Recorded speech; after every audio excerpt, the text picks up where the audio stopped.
പാൽ പോലെയാണ് പ്രേമം. നേരത്തോട് നേരം കഴിഞ്ഞാൽ പുളിക്കും, പിരിയും, വിഷമാകും. ആ വിഷമാണ് മാധവൻ തുളസിക്ക് നൽകിയത്. പക്ഷേ തുളസി മരിച്ചില്ല. അവൾ മീരയായി. മീര സാധുവായി. മാധവനെ പ്രേമം കൊണ്ട് കൊന്നു.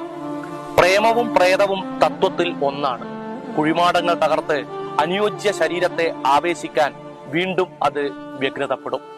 പ്രണയത്തിന്റെ ആദ്യ നാളുകളിൽ നോട്ടം കൊണ്ട് തന്നെ സുന്ദരിയാക്കിയവൻ, സ്പർശനം കൊണ്ട് തന്നെ ദേവതയാക്കിയവൻ, അതിലൂടെ തന്റെ ഹൃദയം കവർന്നെടുത്തവൻ, തന്റെ ശരീരത്തിന്റെ അവസാനത്തെ സുഖവും കട്ടെടുത്തു എന്ന് ഉറപ്പിച്ചതിന് ശേഷം അവളെ അവഗണിക്കാൻ തുടങ്ങുന്നു.